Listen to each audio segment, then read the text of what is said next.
Giriga's summer sale.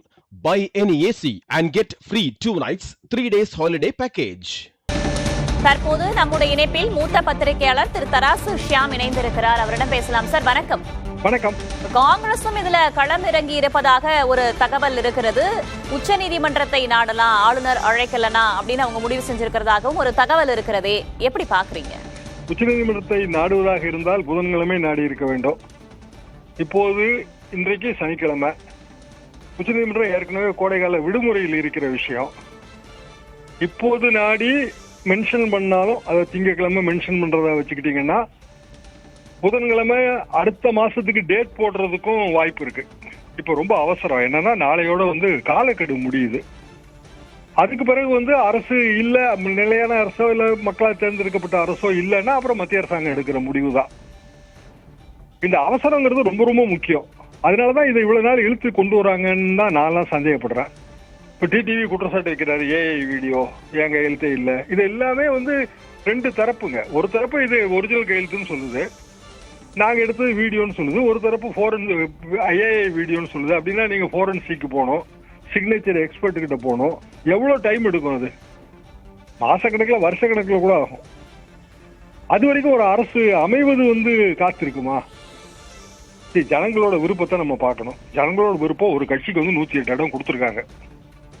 மற்ற ரெண்டு கட்சிகளும் சேர்ந்து எதிர்கட்சியாக செயல்பட்டு அந்த ஆளுங்கட்சியை கண்ட்ரோல் பண்ணணும். இதுதான் இன்னைக்கு ஜனங்களோட தீர்ப்பு. இப்படிதான் இந்த தீர்ப்பு நான் டீகோட் பண்ணி பார்க்கிறேன்.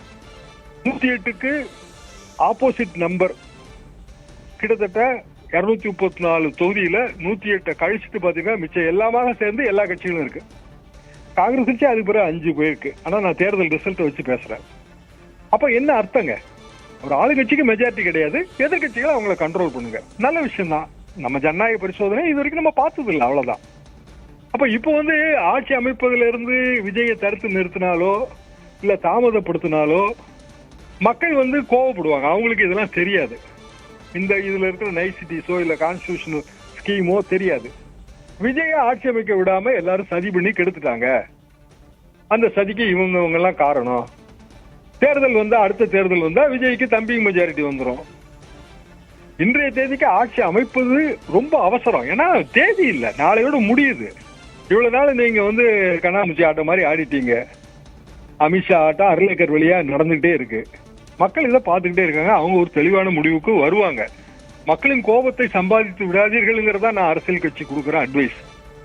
2 சீட்டு வச்சிருக்கிற திருமா என்ன எல்லாம் கொடுப்பாங்களா? துணை முதல்வர் பதவி, முதலமைச்சர் பதவி, 2 பேருக்கு மந்திரி பதவி. அப்ப 5 சீட்டு வச்சிருக்க காங்கிரஸ்க்கு என்ன பண்ணுவீங்க? 5 பேருக்கு மந்திரி பதவி, 5 துணை முதலமைச்சர்களா?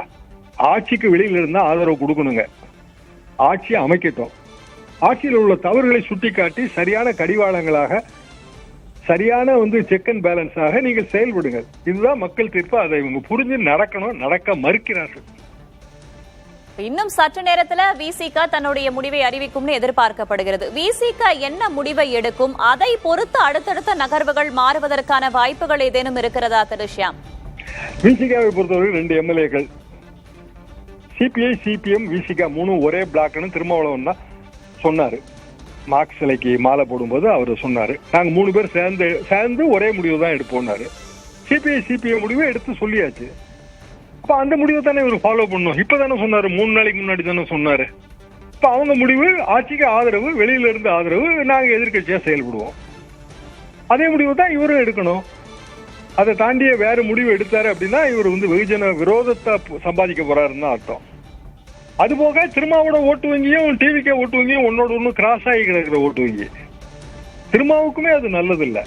ஒரு மெச்சூர்டு பொலிட்டீஷியன் ஆயிட்டாரு. அப்ப மாற்றி அவர் யோசித்தாலோ இல்ல மாற்று முடிவுகள் எடுத்தாலோ அது அவருக்கான அரசியல் அந்த அந்தஸ்தையும் அவருக்கு மேல வைத்திருக்கிற அபிமானத்தையும் ரொம்ப குறைக்கும். சரியான முடிவு எடுப்பாரு நான் நம்புறேன். 2 எம்எல்ஏக்கள் சிபிஐ சிபிஎம் என்ன ரூட்டோ அந்த ரூட்ல பயணிப்பார் என்பது எனது எதிர்பார்ப்பு.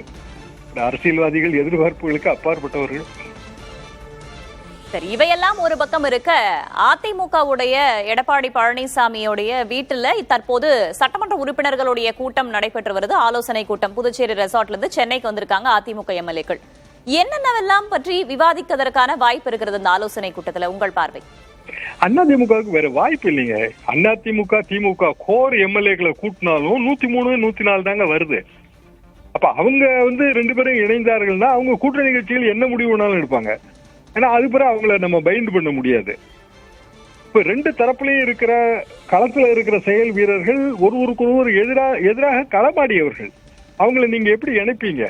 திராவிட இயக்கங்கள் ஒன்றாக இணைய வேண்டும் 79 முயற்சி எடுத்தோம். திராவிட இயக்கங்கள் ஆட்சி தொடர்ந்தது. ஆட்சிக்கு முதல்வர் எம்ஜிஆர், கட்சிக்கு தலைவர் கலைஞர். இதுதான் 79 ஸ்கீம். இப்ப அப்படி இவங்க சொல்லல. அதிமுகவும் திமுகவும் சேர்ந்து கூட்டணி அரசு அப்படின்னு சொல்றாங்க. அது வந்து மிகப்பெரிய அளவுக்கு அதிமுகவுக்கு ஊறு விளைவிக்குங்கிறது தான் என் கருத்து. திமுகவுக்குமே அது ஊறு விளைவிக்கும். இப்ப நீங்க அவசரமா எந்த ஏற்பாடு பண்ணாலும் மக்கள் வந்து பதவிக்காக இவங்க வெறி பிடிச்சு அலையிறாங்க. இது பதவி வெறி, பதவி சுகம் அப்படிப்பட்ட முத்திரை தான் விழும். இது வந்து கொஞ்சம் ஒதுங்கி இருந்து, இன்னும் சொல்ல போனாலும் ஒதுங்கி இருந்து வேடிக்கை பார்க்க வேண்டிய காலம் தான் நான் நினைக்கிறேன். அப்ப திமுக எம்எல்ஏக்கள் கூட்டத்துல ஏற்கனவே முனுசாமி அறிவித்த அதே நிலைப்பாடா தானே இருக்க முடியும். ஆட்சிக்கு வெளியில இருப்போங்கிற ஒரு நிலைப்பாடா தானே இருக்க முடியும். இப்பதானே 2 நாளைக்கு முன்னாடி தானே சொன்னாரு. இப்ப திருப்பி அதை எப்படி அவங்க மாத்தி சொல்ல முடியும்?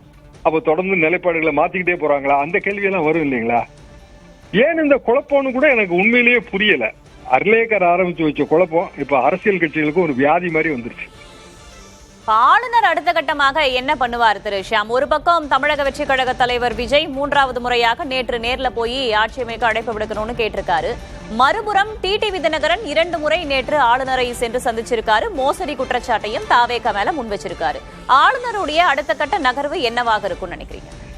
டிடிவி தினகரன் மோசடி குற்றச்சாட்டை ஆளுநர்கிட்ட கொடுத்துட்டு அப்புறம் வந்து போலீஸ் ஸ்டேஷன்ல போய் கம்ப்ளைண்ட் கொடுத்திருக்காரு. இப்ப அது போலீஸ் வெரிஃபிகேஷனா இல்லைன்னா லோக்பவன் வெரிஃபிகேஷனா? போலீஸ் வெரிஃபிகேஷன் தானே இனிமேல. அப்போ புலனாய்வுத்துறையோ இல்ல காவல்துறையோ தானே அதை வந்து என்ன ஏதுன்னு ஆராய முடியும். ஆளுநர் மாளிகை என்ன ஆராய முடியும்? ஆளுநர் மாளிகைக்கு உண்மையிலே சட்டத்துறையே கிடையாதுங்க. ஃப்ரெண்ட்ஸ் அடிப்படையில் தான் நம்ம வந்து சட்ட ஆலோசனையே ஆளுநர்கள் வாங்குறாங்க. எல்லா காலகட்டத்திலையும் அப்படித்தான். தமிழ்நாடு அரசுக்கு தான் சட்டத்துறை இருக்கு, ராஜ்பவனுக்கு சட்டத்துறை கிடையாது. அப்படியான ஒரு சூழ்நிலையில் புகார் கொடுக்கலாங்க. இப்போ வந்து எடப்பாடி பழனிசாமி அவர்கள் முதலமைச்சராக இருக்கும்போது சட்டமன்றத்துல பல சம்பவங்கள் நடந்தனன்னு சொல்லி ஸ்டாலின் அவர்கள் போய் புகார் கொடுத்தார் ஆளுநர்கிட்ட. அது ஜனநாயகம், அவ்வளவுதான். அந்த புகார் மேல என்ன நடவடிக்கை அன்றைய ஆளுநர் எடுத்தார்? இப்போதைக்கு அவசரம் என்ன, அந்த அவசரத்தை எப்படி, எமர்ஜென்சியை எப்படி நம்ம ஹேண்டில் பண்ண போறோம், அதுல எவ்வளவு மெச்சூர்டா நம்ம லீடர்ஸ் பிஹேவ் பண்ண போறாங்க, இதைத்தான் ஜனங்க பார்த்துட்டு இருக்காங்க. இன்றைய தேதிக்கு இன்னொரு பெரிய ஆபத்து என்னன்னா, ஜனங்க வந்து எல்லாத்தையும் செல்போன் வழியாக பார்த்து கொண்டே இருக்கிறார்கள். ஒவ்வொரு நகரும் ஒவ்வொரு நொடியும் வந்து மக்களுக்கு தெரியுது. நீங்க 24/7 சேட்டலைட் சேனல்ஸும் அதுக்கு ஒரு காரணம், யூடியூப் அதுக்கு ஒரு காரணம், செல்போன் அவைலபிலிட்டி அதுக்கு ஒரு காரணம்.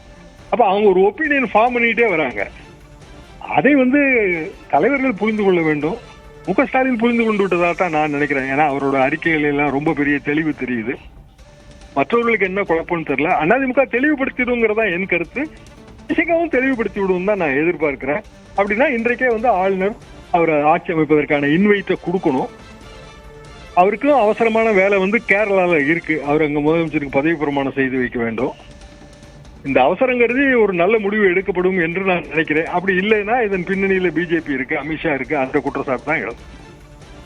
தமிழக வெற்றி கழகம் 3 முறை ஆளுநரை சந்தித்திருக்கிறார்கள். அதற்கு பிறகு அமமுகவுடைய சட்டமன்ற உறுப்பினரை முன்வைத்து வந்திருக்கக்கூடிய பிரச்சனையாகட்டும், இத்தனை விஷயங்கள் நடக்கும்போது தாவேக தரப்பிலிருந்து இன்னும் எந்த விளக்கமும் வெளியாகலையா அப்படின்ற ஒரு கேள்வி இருக்கு இல்லையா?